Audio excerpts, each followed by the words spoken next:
Cuando el rocío de aquella mañana se evaporó, nadie entendió lo que estaba en el suelo. Una capa fina, blanca, delicada como la escarcha, cubría toda la extensión del campamento. Los israelitas se miraron, tocaron, olieron. ¿Manhu? Preguntaron en hebreo. ¿Qué es esto? No sabían que estaban ante el único alimento en la historia humana creado directamente por Dios. Un pan que no venía de ninguna semilla, de ningún horno, de ninguna mano humana. Para entender el peso de aquella mañana es preciso volver 45 días. El pueblo de Israel acababa de presenciar lo imposible. 10 plagas devastaron Egipto. El Mar Rojo se abrió en 2 murallas líquidas. Los carros de Faraón fueron tragados por las aguas. La liberación de 430 años de esclavitud finalmente ocurrió. Más de 600.000 hombres adultos marcharon fuera de Egipto, sin contar mujeres, niños y ancianos. Historiadores estiman que el grupo total llegaba a 2 millones de personas. Una nación entera en movimiento, cargando rebaños, pertenencias, memorias y la promesa de una tierra que mana leche y miel. Pero la promesa no llena el estómago. Antes de comenzar, escriba en los comentarios desde dónde nos está viendo. Deje su like, suscríbase al canal y active la campana. Continuamos. El desierto del Sinaí no perdona. La región entre Egipto y Canaán es una de las más áridas del planeta. Temperaturas que sobrepasan los 40 grados durante el día y caen cerca de 0 por la noche. Rocas, arena, arbustos secos que ni las cabras consiguen comer.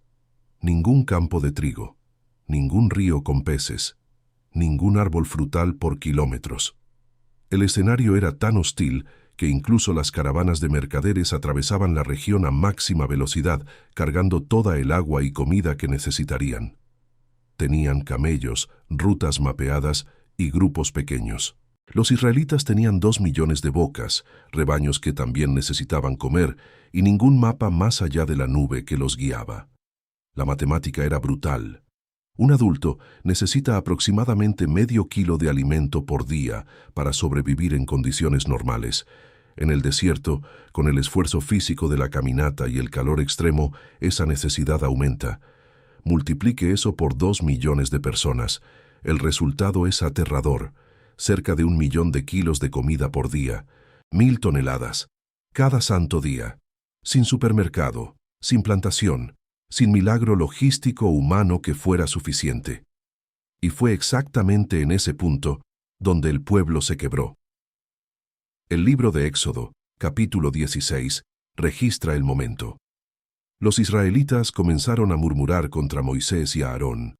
La memoria de Egipto, que semanas antes representaba látigos y ladrillos, ahora ganaba tonos de nostalgia peligrosa. Ojalá hubiéramos muerto por mano del Señor en la tierra de Egipto, cuando nos sentábamos junto a las ollas de carne, cuando comíamos pan hasta saciarnos, dijeron. El estómago vacío hizo que el pueblo olvidara las cadenas. El hambre presente borró el dolor pasado. Acusaron a Moisés de haberlos traído al desierto para matar a toda la congregación de hambre. La queja era contra los líderes visibles. Pero Dios escuchó.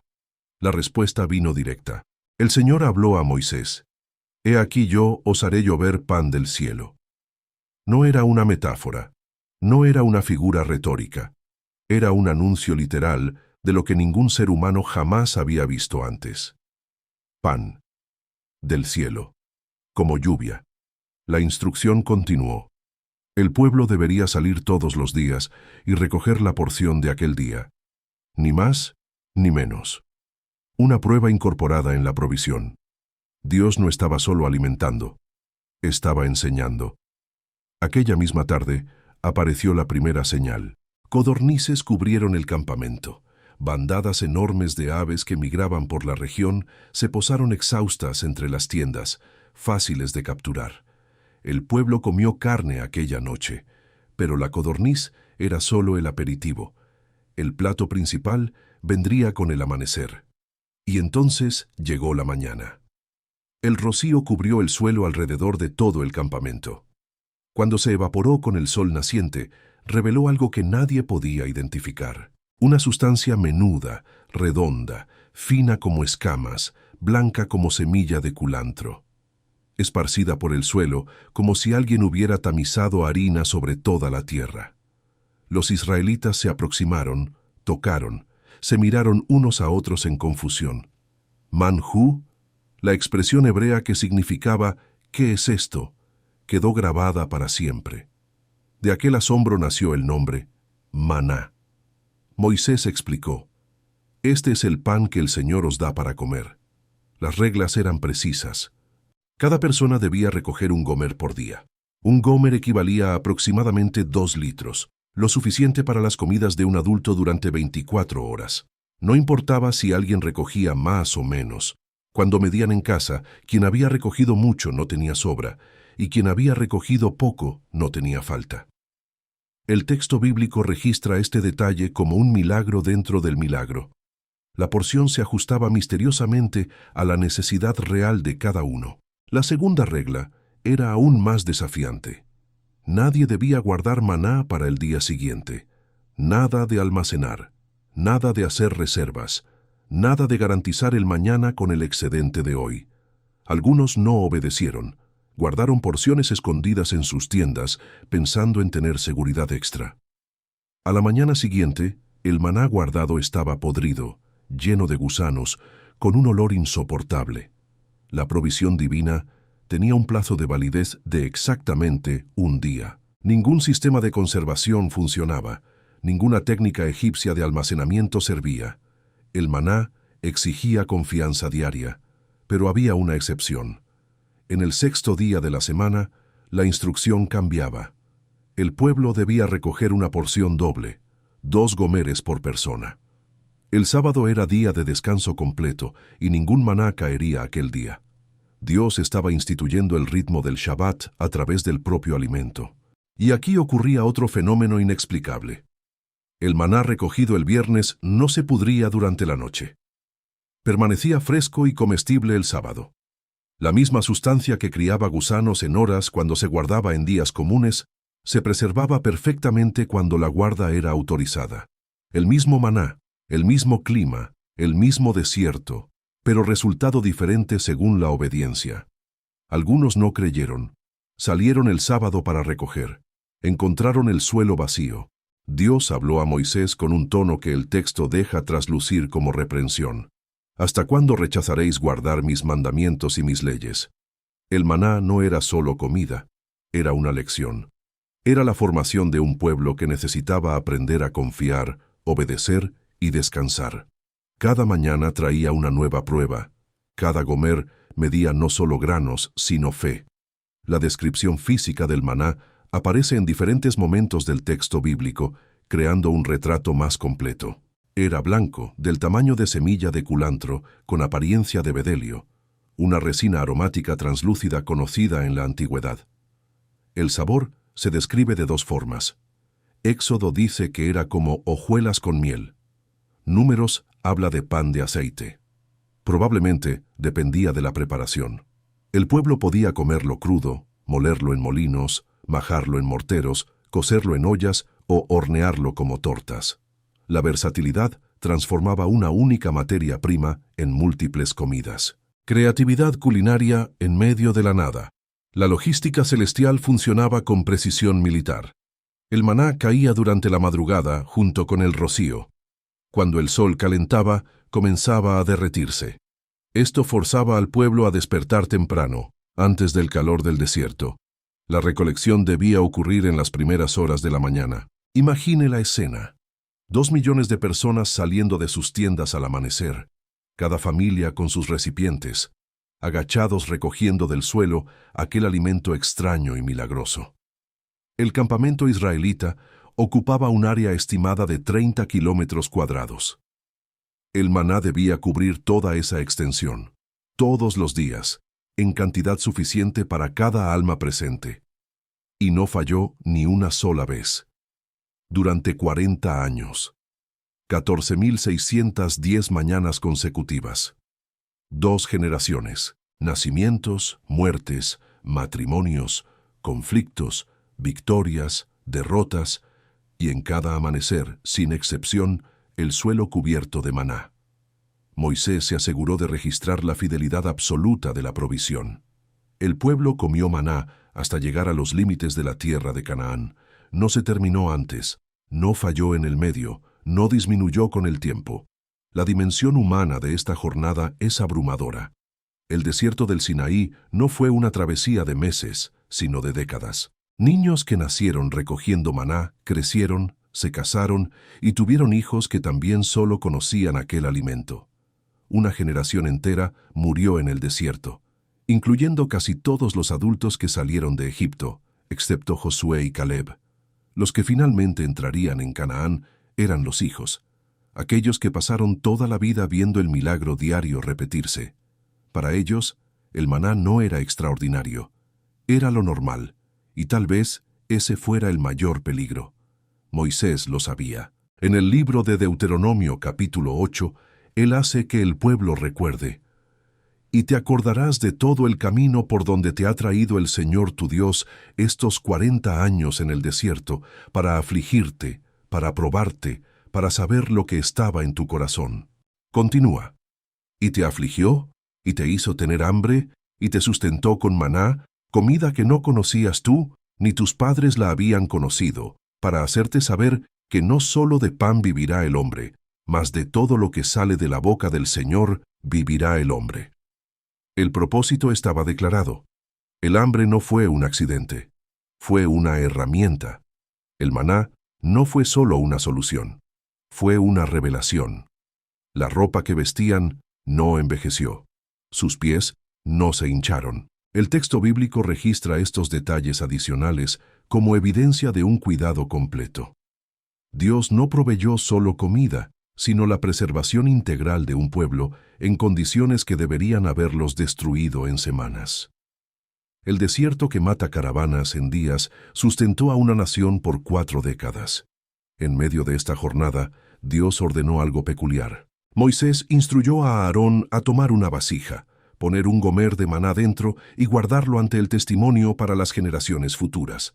Un tarro de maná que no se pudría, preservado sobrenaturalmente como memorial permanente. Esta vasija fue colocada posteriormente dentro del Arca de la Alianza, junto con las tablas de la ley y la vara de Aarón que floreció.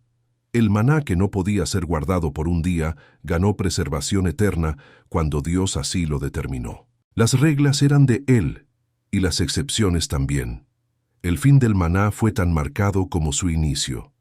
El libro de Josué, capítulo 5, registra el momento. Los israelitas cruzaron el Jordán, entraron en Canaán, celebraron la Pascua en las llanuras de Jericó. Al día siguiente de la Pascua, comieron del fruto de la tierra, panes sin levadura y espigas tostadas. En aquel mismo día, el maná cesó.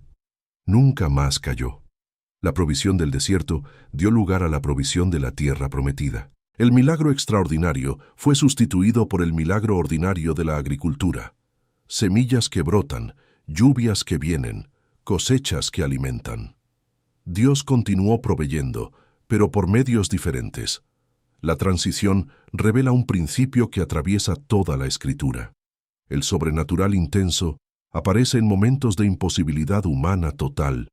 Cuando la tierra puede producir, el hombre puede plantar. Cuando el desierto no ofrece nada, el cielo ofrece todo. Dios no desperdicia milagros, pero tampoco los retiene cuando son necesarios. La memoria del maná marcó a Israel para siempre. Los salmos cantan sobre él. El Salmo 78 lo llama trigo de los cielos y pan de nobles. El Salmo 105 lo menciona como parte de las maravillas del Éxodo. Nehemías, siglos después, recuerda la provisión en la gran oración de confesión. El maná se convirtió en el símbolo máximo del cuidado divino, prueba concreta de que Dios alimenta a los suyos incluso cuando todas las circunstancias gritan imposibilidad. Estudiosos han intentado explicar el fenómeno por vías naturales a lo largo de los siglos.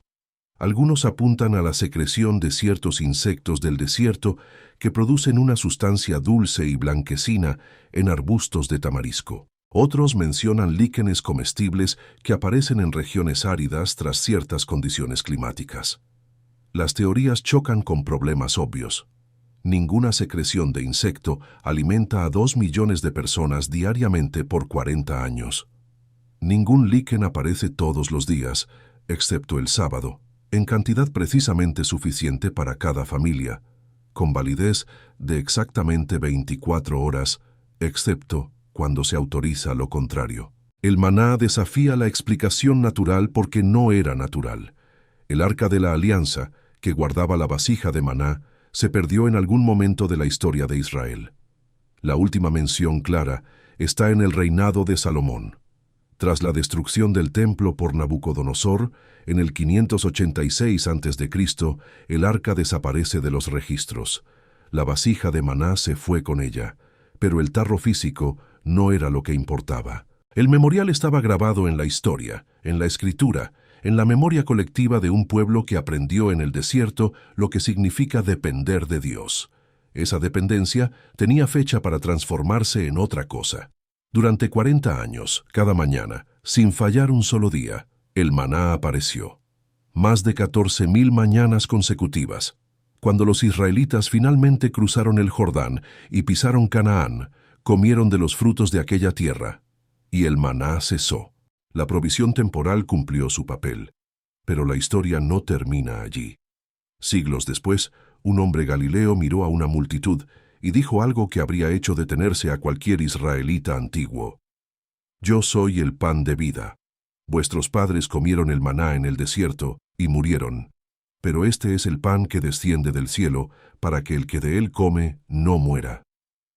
Jesús no estaba solo haciendo una metáfora bonita. Estaba diciendo que el maná siempre fue una sombra, y él era la sustancia.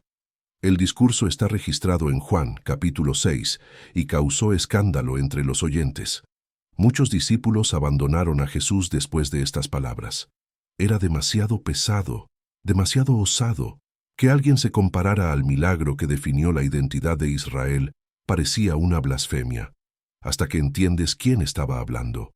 El maná alimentó cuerpos en el desierto, mantuvo viva a una generación, enseñó la dependencia diaria. Pero cada persona que comió de aquel pan celestial eventualmente murió. Moisés murió, Aarón murió. Toda aquella generación que vio el mar abrirse fue sepultada en las arenas del Sinaí. El maná era extraordinario, pero seguía siendo temporal. Sustentaba la vida física, no resolvía la muerte. Jesús ofrecía otra cosa, un pan que, una vez comido, elimina el hambre para siempre. Una provisión que no necesita ser recogida cada mañana, porque una vez es suficiente. El maná era diario, porque la necesidad era diaria. Cristo es de una vez, porque la solución es completa. El apóstol Pablo, escribiendo a los Corintios, llama al maná alimento espiritual que los israelitas comieron, no porque fuera inmaterial, sino porque apuntaba a realidades espirituales mayores. El pueblo comía con la boca y se nutría en el cuerpo. Pero el maná predicaba un sermón silencioso sobre dependencia, confianza, obediencia y provisión divina que trascendía la nutrición física.